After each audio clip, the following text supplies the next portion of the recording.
G'day everyone and welcome back to the channel. Welcome to episode 6 of this FC24 Arsenal career mode. Make sure to drop a like, comment and subscribe if you guys enjoy, as this episode is a bit longer than usual, about a 15-minute episode this one. You see we're currently second in the table, just behind Liverpool at the moment, still anyone's league. And as you see the rest of the standings there, Manchester City and Brentford still up in the top 4 at the moment. That's probably the biggest shock so far of this save, but in this episode, we're going to be getting through a chunk of games. As you see this month, we have a lot of games in the month of December. And then we'll be looking possibly at making a couple signings. Not sure if I'll make many, probably not, just to keep it semi-realistic, as I don't think we've made any in real life in the January transfer window. But anyway, the first game's against Wolves. And Wolves have a couple players who I really do like, and one of them is Hwang, the Korean. But this guy here, Cunha, is having a breakout season for them in this save. And I think in real life he's been pretty decent as well, but they get on the board first. And then we respond in the second half here through Saka. But no, he can't actually respond. What a save by Jose Sarr to keep Wolves in the lead and to get the 3 points, as we're in stoppage time now and it falls to Neto. And Neto is just going to thump that into the near post. I don't know how he managed to squeeze that in. And Raya not really doing what he's meant to there, and looked like he basically concussed himself as well on that near post. But Wolves beat us 2-0. It was a pretty even game, but both sides were pretty good defensively. And next we're just going to take care of some contracts. The first being Jorginho, as we did re-sign him in real life, and I thought I might as well re-sign him as well. He's been decent for us, and then maybe I can move on from him next season and get some actual cash for him instead of letting him go for free, as I just sort out his wages and stuff like that. Because I'm not going to lie, I'm not the biggest Jorginho fan. I was a bit annoyed we got him at the time, but he's actually been solid.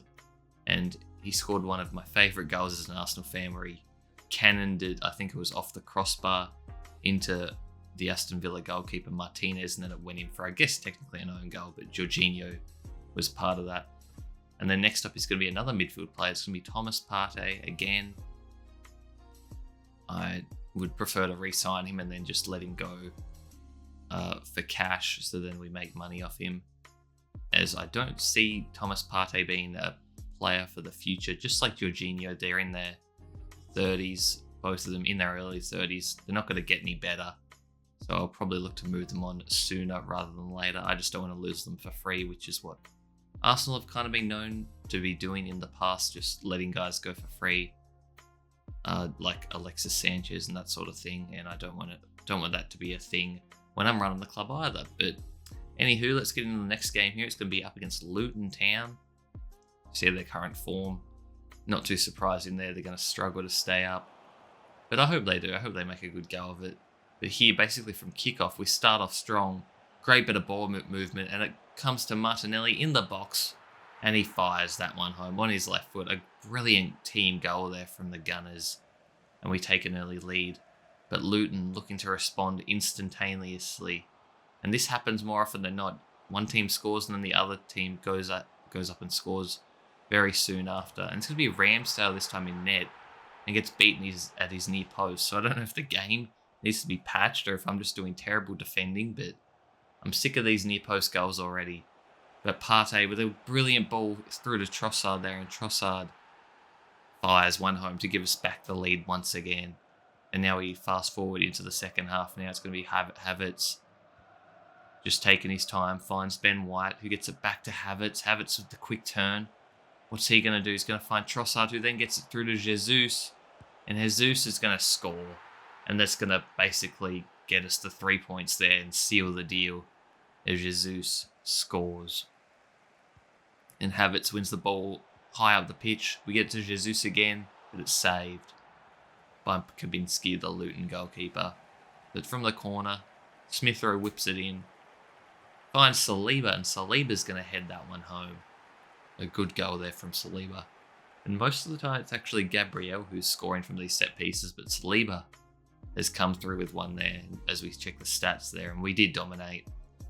But Luton did well to score against us, which is disappointing because I want to start keeping some clean sheets. I feel like we're really an extremely good going forward, but on the defence, we are quite woeful, to be honest, where we very rarely keep a clean sheet.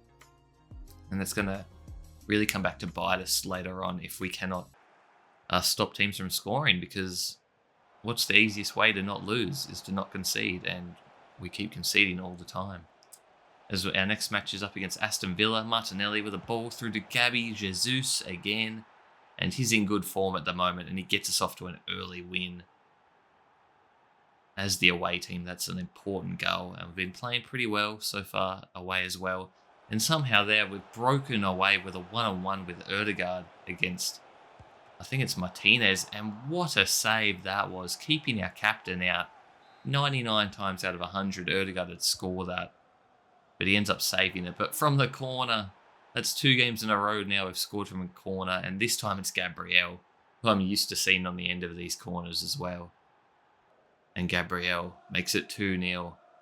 But Aston Villa now through Jacob Ramsey. Ramsey plays it down the middle, finds Watkins. I go sliding in like a donut, and Watkins fires that home. Again at the near post. Ramsdale couldn't keep it out. Now that was a much better strike, but again, it's just so frustrating seeing your keeper lose, not be able to save it at the near post. And speaking of keepers, Martinez makes a great save there, but I think it was after the shot, the follow-through tackle by Kamara has taken out Jorginho. No, it's on the pass by Jesus there, takes him over, and the ref has awarded us a penalty. And Saka will look to step up. It's actually Jorginho who has the highest penalty attribute, but I'm going to let Saka take it, and he fires that home in the bottom left corner. Martinez guessed the right way, but couldn't keep it out as we take a 3-1 lead now, and Ødegaard waiting for the run of Saka. Saka gets it back to Ben White, into Jesus, to Ødegaard, who shoots it, gets blocked, but it falls back to Ødegaard. And the captain finally gets his goal. Was denied earlier in the match, but not so anymore. And Ødegaard has for sure given us the 3 points. And we're not stopping there. Eddie Nketiah makes an appearance, gets the ball stolen from him, but he wins it back. Saka to Ødegaard. Is he offside? No, and Ødegaard gets another one. And just like that, it's 5-1 now. What a performance by the Gunners as we look to take that top spot in the league. But we do have to rely on some other teams winning, as Aston Villa do get one late consolation goal there through Bailey, who's a good player. I like some of their signings. I like Tielemans. I like Diaby. So Aston Villa could be a team for the future as well. I expect to see them high up in the table by the end of the season. Definitely top half. I wouldn't be shocked if they were like top 6 either. See the stats there. Did decently well as we put 5 past them. You can never complain about the attacking power if you score 5 goals in a match, that's for sure. But now, getting into our last group stage Champions League game, I believe. It's going to be up against PSV. If we win or draw, we win our group. And if we lose, I think it relies on goal difference, but I think we have that sewn up basically as well. And PSV going to be on the attack first here through De Jong, Van Aanholt, to Lang. Lang, I think, used to play for Ajax, if I remember correctly, but not 100% sure. But he's been linked with us as well. But a brilliant cross there, and Raya can't keep it out. What a great goal there from PSV. And they start off with a 1-0 lead. We look to respond here. You see the gaps opening up everywhere. Nketiah finds Havertz, who gets it through to Smith Rowe, and Smith Rowe's going to equalise that just over the half an hour mark, I should say. And he makes it 1-1. But there, we get caught lacking, and De Jong steals the ball from us. Can we keep this one out? Bakayoko shoots and fires. What a goal there. I don't think that's the Bakayoko from Chelsea back in the day. I think that's a different one, but not 100% sure. But a brilliant bit of play there. Finds Eddie through 1-on-1 with a keeper. Should finish, and he does. And he ties it up 2-0 early on here in the second half. Still plenty of game to play, and it can still go either way. As we get it through to Fabio Vieira, can he hold off his man? He can, and he fires it home, and we take the lead for the first time this match. Fabio Vieira, haven't seen a lot from him this season in real life, but in this save, he's come up good there. And we get it through to Kai Havertz, and he's sealed the deal there with just under 10 minutes to go. Makes it 4-2, and that's how the match will end. you see the stats. We probably deserved the win, but it wasn't a blowout victory, that's for sure. 4-2 is probably a bit of a generous scoreline, but I'll take it. And we're going to be advanced into the round of 16, where you'll see who our opponent is. I'm not sure if you'll see it in this episode or a future episode, but it's going to be a pretty decent team. I mean, all the teams in the round of 16 are usually pretty darn good, so you just have to wait and see for that one. But next match is going to be back in the Premier League. It's going to be against Brighton. One of my favourite teams I like to watch or like to keep an eye on, because I just love their recruiting. I love some of their players, like the likes of Matoma. And then they've got a few other players in the past, like we've got Trossard from them. And then they've got players like Lamptey and Estupinan on their wing backs. But we score again from another corner. It's going to be that man, Gabriel, again, getting his big dome onto that. And he's starting to rack up the goals himself.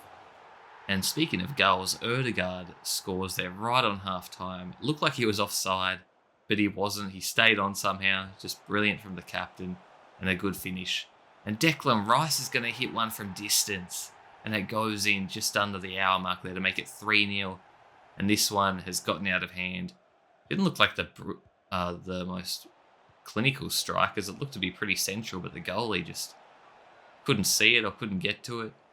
And just like that, we've scored 3 times. But a good cross there, and it gets whipped into De Hood. I think he's the former Borussia Dortmund player. And he scores to make it 3-1. Not sure what he's celebrating about, as they were still losing. But 3-1, good result for us. And you see there we dominated the stats, 19 shots to 5. And that's another 3 points for the Gunners. And now going to be getting in our last game of the episode. You see a couple of other results there. Brentford getting the job done. And it's going to be a top of the table clash here against Liverpool. Nearly halfway through the league. You see there we have the most wins in the Premier League, but Liverpool have got a few draws. Whereas we haven't had one draw in 17 matches. It's either win or lose for us. And you see some of the other stats there as well. Our goal difference is pretty high so far. But Liverpool, obviously a brilliant team. See their form? Not in the best of form. Although I don't know if the 2 wins are their latest 2 games or the furthest 2 games out of the last 5. But anyway, we're playing at Anfield. Always a tough place to go to. We're going to start on the front foot though through Ødegaard, and Ødegaard's going to fire one. It hits the crossbar. It falls to Rice, who's going to shoot again. But Alisson able to make that save. And he keeps it 0-0 for the time being as Thomas Partey looks to drive through the midfield. Finds Ødegaard. Ødegaard surely can't miss this one. And he doesn't. Ødegaard, the captain, gets us out to an early lead there. And just before halftime now, Liverpool come forward. They look to respond through Gravenberch to Darwin Núñez, but Ramsdale with a big save keeps it out. And we just need to get rid of it, but Saliba turns it over in a very dangerous area, and we get punished. McAllister ties it up right on halftime. And that's just a silly, silly goal to give away there. We could have just cleared it, gone in with a lead at halftime. But just like that, we've given Liverpool all the momentum, and now they're looking to take the lead here through Alexis McAllister again. And speaking of good Brighton players earlier, I forgot about this guy who also played for Brighton and Liverpool with the brilliant signing. McAllister has scored the 2 goals for Liverpool. But they get caught on the ball here. Gabby Jesus, can he tie it up? He does. Just over the hour mark. It's 2-0 and it's anyone's game still with a bunch of time left to play. But it's going to be Robertson out wide. They find Luis Diaz. He beats a man. He crosses it, gets deflected, but it falls to Mo Salah. And a brilliant volley by Mo Salah to give them the lead again. And that's going to sting. Saliba did well to get his body in front of the cross, but it still fell to Salah. And just like that, Liverpool have taken the lead. And I'm not sure what Zinchenko was doing there. He's left Salah on his own. And Salah's not going to miss a 1v1. And just like that, it's 4-2. And the game was over. A brilliant performance from Mo Salah there when Liverpool needed him most. See the stats there, a very even game. It actually had us edging it in the XG department, but Liverpool just too clinical and too good. And especially at Anfield, it's always going to be a tough place to win. But yeah, that's going to be it for the episode, guys. We've just dropped down a third now in the standings, so that loss has really hurt. But yeah, as I said before, make sure to drop a like, comment, and subscribe. It really helps me out. And I'll see ya in the next episode. Peace.